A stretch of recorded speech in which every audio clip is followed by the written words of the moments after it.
ಧ್ರುವಂತ್, ನೀವಿವತ್ತು ಹೇಳಿದ್ರಲ್ಲ ನಮ್ಗೆ ಇಲ್ಲಿ ಕೆರ್ಕೊಂತಾನೆ, ಅವನ ಹತ್ರ ಬಟ್ಟೆ ಇಲ್ಲ, ಬೇರೆಯವ್ರ ಹತ್ರ ಎಲ್ಲ ಬಟ್ಟೆ ಇಸ್ಕೊತಾನೆ ಅಂತ. ಅವನ ಹಿನ್ನೆಲೆ ನೀವೇನಾದ್ರು ಕೇಳ್ಬಿಟ್ರೆ ಗಿಲ್ಲಿ ಬಗ್ಗೆ ನೀವು ಆ ಥರ ಮಾತಾಡೋದಿಲ್ಲ. ಏನಕ್ಕೆ ಅಂತ ಹೇಳ್ತೀನಿ ಕೇಳ್ರಿ. ಒಬ್ಬ ಹಳ್ಳಿ ಹುಡುಗ 2016ನೇ ಇಸ್ವಿಲಿ ಹಳ್ಳಿ ಬಿಟ್ಟು ಬೆಂಗಳೂರು ಬರ್ತಾನೆ ಒಂದು ಆ್ಯಕ್ಟಿಂಗ್ ಮಾಡಬೇಕು ಅಂತ. ಎಲ್ಲ ಹಳ್ಳಿ ಹುಡುಗರಿಗೂ ಒಂದು ಆಸೆ ಇರುತ್ತೆ. ಆ್ಯಕ್ಟಿಂಗ್ ಅಂತಲ್ಲ, ಒಬ್ರಿಗೆ ರೈತರಾಗಬೇಕು ಅಂತಿರುತ್ತೆ, ಕೆಲವ್ರಿಗೆ ನಾವು ಅಪ್ಪ ಅಮ್ಮನ ಚೆನ್ನಾಗಿ ನೋಡ್ಕೋಬೇಕು ಅಂತಿರುತ್ತೆ. ಅದು ನಮ್ಗೆ ಇಲ್ಲಿಗೆ ಏನಂತ ಇತ್ತು ಅಂದರೆ ಆ್ಯಕ್ಟಿಂಗ್ ಮಾಡಬೇಕು ಅಂತ ಆಸೆ ಇತ್ತು. ಅವನು ಆ್ಯಕ್ಟಿಂಗ್ ಮಾಡೋಕ್ಕೋಸ್ಕರ ಬೆಂಗಳೂರು ಬರ್ತಾನೆ.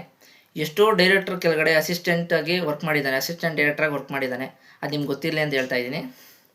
ಅದಾದಮೇಲೆ ಇಲ್ಲ ನನಗೆ ಇದರಲ್ಲೇನೂ ಆಗ್ತಾಯಿಲ್ಲ ಅಂದಾಗ ತನ್ನದೇ ಓನ್ ಕಂಟೆಂಟ್ ಮಾಡಿಕೊಂಡು ಒಂದು ಯೂಟ್ಯೂಬ್ ಚಾನಲ್ಗೆ ಶಾರ್ಟ್ ಫಿಲಮು, ಅಂದರೆ ವಿತೌಟ್ ಕಟ್ ಥರ ಕಾಣಬೇಕು ಅನ್ನೋ ಥರ ಒಂದು ಶಾರ್ಟ್ ಫಿಲಮ್ ಮಾಡ್ತಾನೆ. ಅಂದರೆ ಅವನ ಮೈಂಡ್ ಸೆಟ್ ಹೇಗಿದೆ ನೀವು ಯೋಚನೆ ಮಾಡಿ.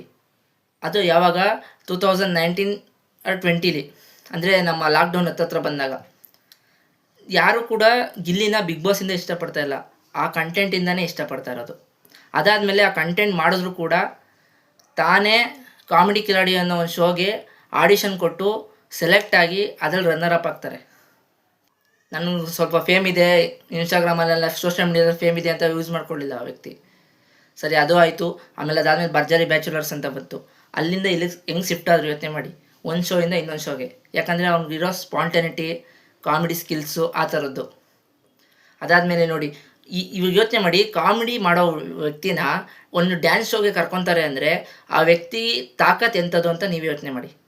ಆಮೇಲೆ ಅಲ್ಲಿ ಒಂದು ಏನಂತಾರೆ ಪ್ರಾಪರ್ಟಿ ಕಾಮಿಡಿ ಅಂತ ಯೂಸ್ ಮಾಡಿಕೊಂಡು ಶಿವಣ್ಣ ಸರ್ರು, ರಕ್ಷಿತಾ ಮೇಡಮ್ ಅವರು, ಚಿನ್ನಿ ಮಾಸ್ಟ್ರು ಮತ್ತು ವಿಜಯ ರಾಘವೇಂದ್ರ ಸರ್ರು, ಅನುಶ್ರೀ ಮೇಡಮು ಇವ್ರನ್ನೆಲ್ಲ ಮೆಚ್ಚಿಸ್ತಾನೆ. ಅದಾದಮೇಲೆ ಯೋಚನೆ ಮಾಡಿ, ಅವ್ನಿಗೆ 6 ತಿಂಗಳು ಕೆಲಸ ಇರಲಿಲ್ಲ.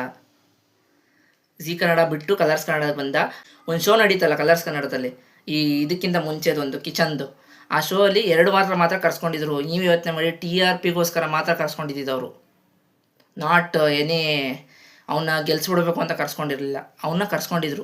ಅವನ್ನ ಕರ್ಸ್ಕೊಂಡು ಅಲ್ಲಿ 2 ವಾರ 3 ವಾರ ಚೆನ್ನಾಗಿ ಕಂಟೆಂಟ್ ಕೊಟ್ಟ. ಆಮೇಲೆ ಏನಾಯಿತು ಗೊತ್ತಿಲ್ಲ, ಅವನು ಮಧ್ಯದಲ್ಲಿ ಸ್ಟಾಪ್ ಆದ. ಅದಾದಮೇಲೆ ಪಾಪ ಹುಡ್ಗಂಗೆ 6 ತಿಂಗಳು ಕೆಲಸ ಇಲ್ಲ. ಅದಾದಮೇಲೆ ಸಿಕ್ಕಿದೆ ಬಿಗ್ ಬಾಸು.